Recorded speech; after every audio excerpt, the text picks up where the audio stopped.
Well, welcome to World Burns Week. We're sorry you couldn't join the panel, but we want to capture your comments here. And why don't you go ahead with your introduction?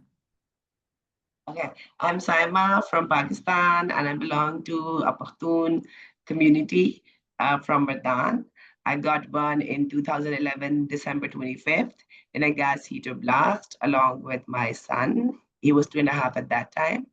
The injuries were on like 26% of my body. I initially lost my eyesight, a vocal cord damage on my hands, and my full face area. So I'd been through back-to-back surgeries, and that's all about me. Yeah. Did you say what year that was? It was 2011, 2011, 2011. 25th December. Yes. Okay. All right. And can you talk a little bit about your burn care? And was that near your home or did you have to be transported? Can you talk a little bit about access to the burn center if you had access to one? All right. So it was something very shocking, and we have never heard about burns and burn care before this when this happened. We were initially taken to a Peshawar CMH, and they didn't have the intense care unit for burns over there. And since it was a holiday, it was Sunday as well, so there we couldn't find many doctors and healthcare practitioners over there. And then they just sent us to another burn care that was in CMH Karia.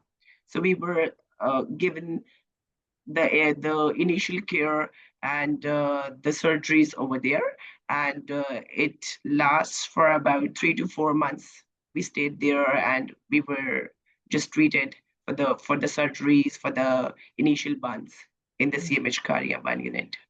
Okay. And when you were transferred home, how was that for you? When you got done with acute care and you were transferred back to your community, how was that experience for you? I think being in the barn unit was quite comfortable, was quite relaxing. I was all fine after initial 10 days. When the real journey, the real challenges began when I just left the barn unit. And there were, I belong to a community where the beauty standards are very high. So people were just showing pity on me, and a lot of people were coming just to see my scars, and they were interested in knowing my story, and there was no understanding of the mental health that was lacking there. And Mhm. I must share it with the world that, especially where I belong to, that they should give some time to the burn survivor. We call them patient. So to just heal. And because I was not comfortable initially talking about how this happened and how my child got burned and the details. I think the psychosocial support was nowhere, and I was just free to swim in the pool, with no support, with no understanding of this how to swim. And I just tried to find out the support, but initially I was failed, and I was giving those pills. I used to sleep for hours and hours. I used to get up only just to have some food and then sleep again. So it lasts for 3 months, and then I was just fed up because I have a psychology background myself. I've done my master's in psychology. So somewhere I was just able to understand the procedure that I'm not here just to sleep and spend my life like this. So there was lacking of psychosocial support. Yeah, yeah. And what did you do? I mean, you sounded like you realized that you were in a place that you needed help. What were you able to do to move through that? I just tried to work on my son. I was just all focused to heal his trauma because he used to get scared meeting people, and connecting with the, like, socially he was not comfortable. His social behaviors were strange. So I was all focused to heal his trauma. In order to heal his trauma, I forgot heal mine somewhere. And then I experienced depression, anxiety, back to back panic attacks. And I had my daughter in 2013. I think it was not a wise decision giving birth to another child when my healing was already pending. So I was giving birth to another child, which was people were demanding. I think there was a pressure on me that I should just complete my family because my son needs a sibling, and I'll be able to forget my trauma. But I think it was not fair with the newborn, because I was Mhm. fighting depression.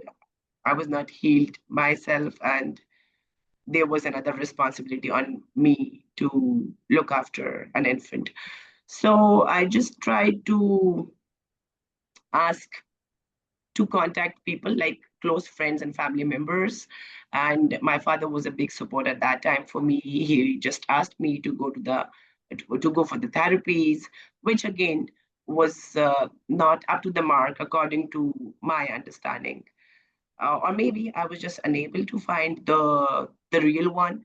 So after fighting depression for years and years, when I was scrolling one day, just trying to lost hopes, and I was on suicidal thoughts while I just tried to search something with the name of burns on internet, and there clicked the Phoenix Society for the Burn Survivors, and there I was connected with the James Bush, and he was a beautiful soul. He just helped me.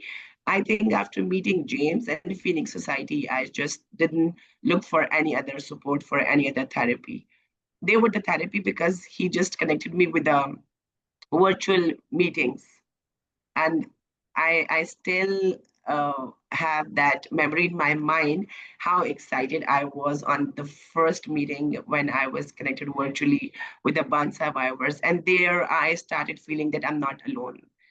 And then I started attending back to back meetings and the Phoenix articles, and the guidelines pushed me towards recovery. And then that was the time that I didn't want to die anymore.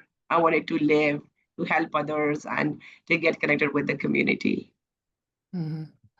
So that sense of connection, community, the feeling of not being alone anymore was a Exactly. catapult into the next phase of your healing, it sounds like. Yeah, Exactly. yeah. Well, that's a beautiful example, I think, of the power of peer support that, Phoenix Day has been involved with it of a long time. And access now to peer support through Phoenix Society and other organizations is so available if we can get people connected through the internet or their phone. So I think that's one of the messages we're trying to share here is how do we first connect the community and then start to share how you in your country might be able to start a face-to-face group and give you the tools that you need, because I think that's your interest is to try to build community in Pakistan. Yes. Yes, I want to build a Is there community here. anything, pardon? I want to build a community here. This is my Yeah, message yeah. to people in my country, because whenever I try to reach out the burn survivors, whenever I just came to know about some burn injuries, I tried to contact the family, the survivor. I was not allowed to talk to the survivors because they just wanted to hide the survivor in a room, because the family believe that they'll Mhm. heal in isolation. I believe the burn Yeah, survivor especially cannot heal in isolation. So peer support is the real yeah, need in my country, yeah. especially. Okay. Well, that's really helpful to kind of think about of how we make it part of the care plan versus kind of a separate thing. That it is the expectation when people go home that there is a value in connecting to community as part of the healing plan. I think that's one of even in the U.S. that's something we're trying to get kind of as a standard of care. It's just part of what we do. We have a ways to go there in many parts of the world. But thank you for sharing that. Is there anything else you want to share before we close today? And I really want to thank you for what you've shared already. It'll be very valuable. And again, I'm sorry you couldn't be part of the panel. We had some technical issues, but anything else you want to share to the audience today before we close?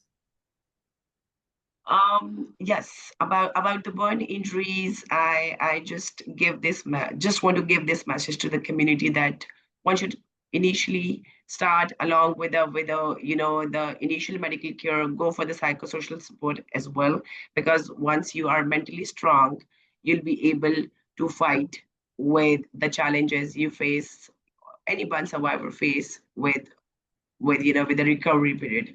And I just want people to come and connect with each other, because sitting in isolation and just don't hide your scars. Yeah. Initially, I was pushed to hide my scars, and I was told to wear gloves all the time, or maybe to wear something which can cover my face because I have scars over here.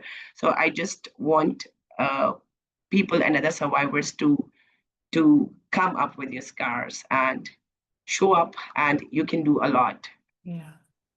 Yeah, I think when we come together, we get that confidence to do that, and we see somebody else do it, so then we are feeling more comfortable in doing that too. And I think that's again part of the stigma that is attached to physical difference is real in most cultures, and some even more. So it is going to require a lot of work and time to diminish that stigma and show who we are as a community. So thank you so much again, and we'll add this to the other messages and share it with the world. All right. Thank Thank you. you.